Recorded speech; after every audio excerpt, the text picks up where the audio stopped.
If you're just tuning in, we've been experiencing weeks of our portside engine not working, and now our starboard engine is dead, among other things broken on Queen Bee. We'll walk you through what we're working on, plus Phil troubleshooting the engine on the spot for our Lagoon 40. But first, we show you the relaxing time that we had on a couple of keys before we had to start the troubleshooting process. Or, if you're just tuning in for the mechanical work, skip to the Phil's Handyman Corner chapter below.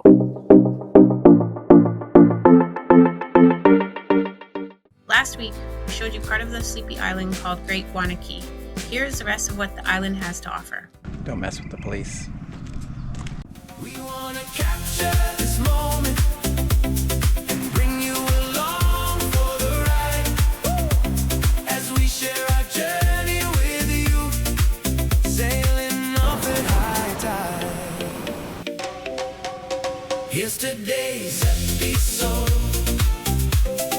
Without further ado, sailing Queen Bee, sailing off into the blue.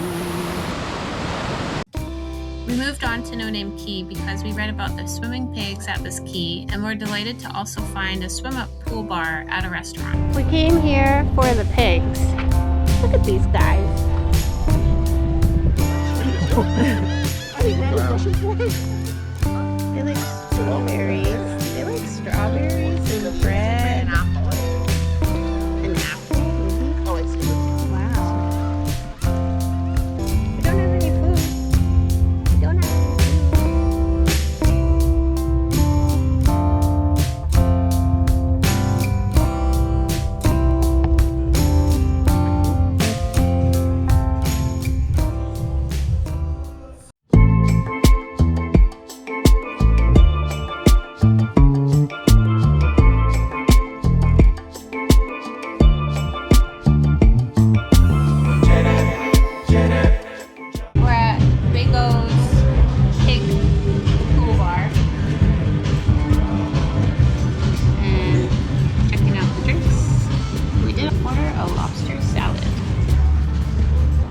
the parking lot for us, and this is how we get into our car.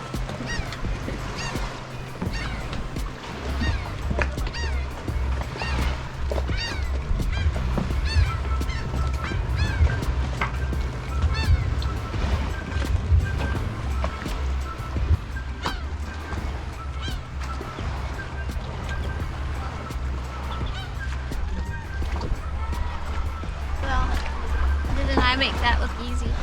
While making ham and cheese sandwiches while we're underway today, and Phil has come in to inform me that our starboard battery for the engine is dead. He kind of blurted out something about maybe an alternator problem. I don't know. I'm not a mechanic. I'm just here making the sandwiches, so that's my strength right now for today.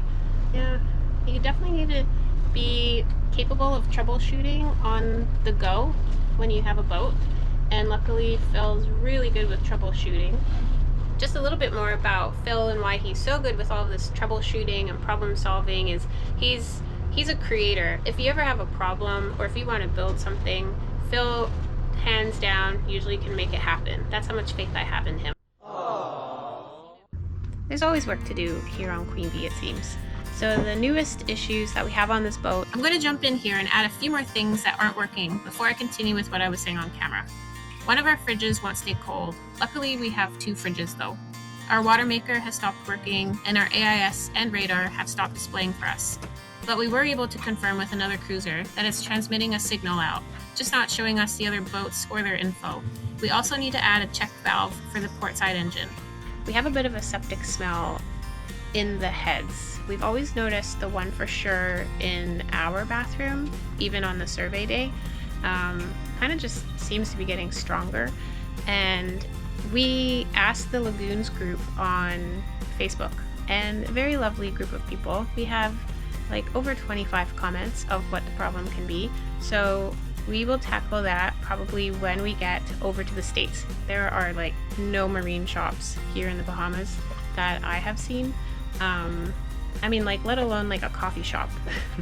There are like few things compared to what we have in the United States and Canada, which is great. It's a totally different country, but finding marine stuff is not going to happen here. The second thing is that the Starboard battery has quit on us, or it's not working. It's a brand new battery, so it should be working. So Phil originally thought maybe alternator. Now with research, he's thinking starter.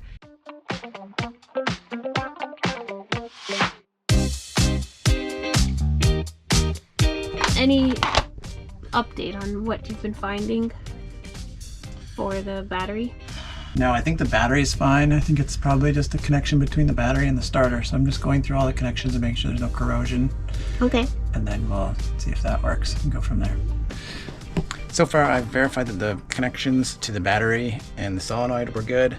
So now I've taken the starter out because I think that the starter motor is actually the one that's causing the problem.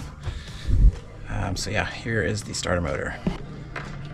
I'm going to, I guess what's called bench test the starter, which essentially is just hooking it straight up to the battery and see if it'll turn. We'll see how it goes. I don't think this is how you do it in the manual, but this is how I'm going to do it. Okay, so I've got the starter here connected to, just sitting in my portable vise. I didn't want to hold it while doing this test because there's going to be, if it does run, there'll be a lot of torque. Then I have the positive wire there connected to the battery, and then I've got another wire here which I'm holding in my hand, which I'm just going to touch to the body, and then that will complete the circuit. And that's the body of the starter, not to my body. Yeah, but I'm just going to reposition myself here just in case there's some sparks. Let's stop here for a second. Before I risk my life touching this wire to the starter, as I mentioned, this is not the recommended way to do this, and it's not a tutorial. It's just how I did it.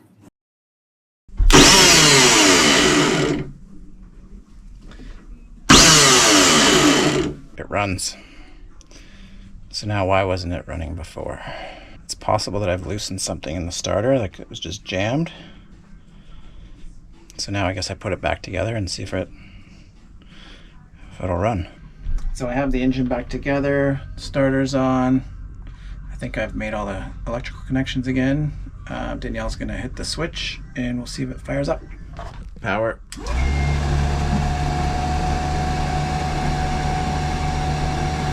When you're ready.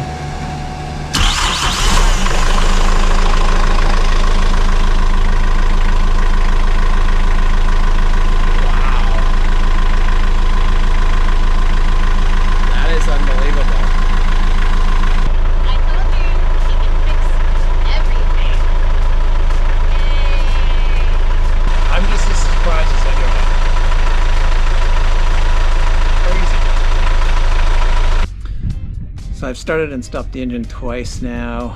It seems to be working fine, so I think I'm going to call it fixed for now.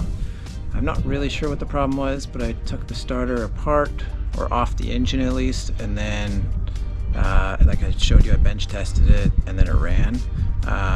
So I think just something was jammed between the starter and the flywheel, or just something in the starter itself. Not entirely sure, but it's running, so that's all that really matters. Thanks for watching this Phil's Handyman Corner. If the women don't find you handsome, they should at least find you handy. The Stingrays are coming over to us.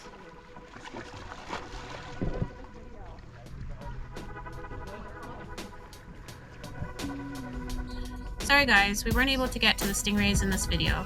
If you were looking forward to the Stingrays, then comment Stingrays below, and hopefully we can get to them in the next episode.